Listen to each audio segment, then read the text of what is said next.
Hi folks, this is all the fruit, and here I have the Shagbark Hickory, Carya ovata.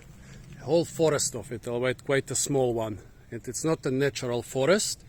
I'm not in North America, but I'm in Germany, in the exotic forests of Weinheim, the biggest and oldest exotic forest in Germany. And some Germans say on the continent, but I'm not quite buying that.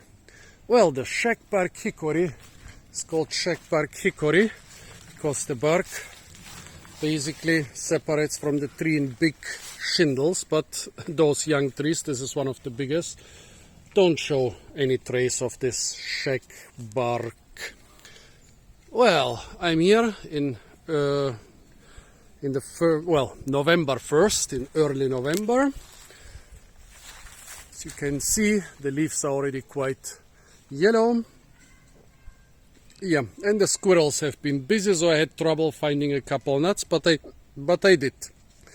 Well, the Shagbark hickory, like a lot of other hickory species, in the US it's being used for fruit. But in Germany, they are just experimenting with growing it for timber. As you can see, the trees have been planted close together.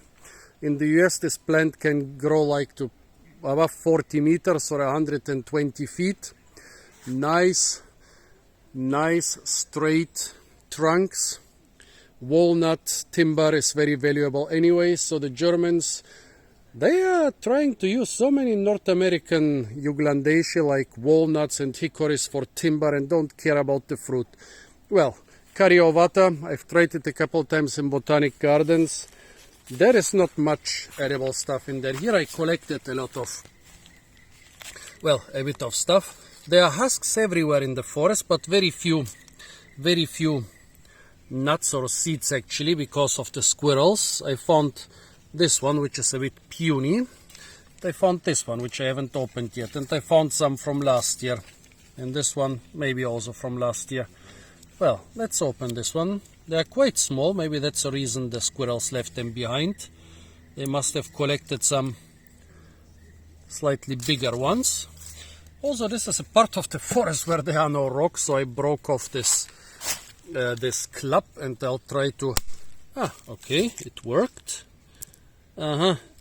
Yeah, well, one big rule when collecting nuts is when the squirrels don't want it, it's probably not worth having. Yeah, okay. So the squirrels clearly collected 95% of the nuts. And the only nuts they left behind, they are really not, there's nothing inside. It's amazing, such a small nut it has.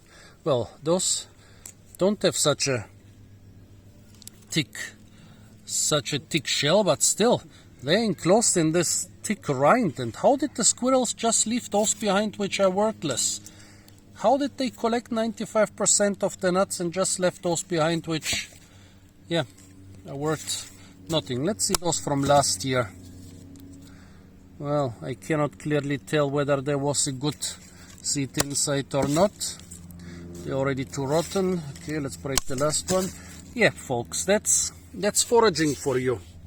You can either go to the supermarket and buy your nuts, or you can go and forage for them, and then sometimes you are successful, sometimes you're almost successful. You come here, you collect nuts,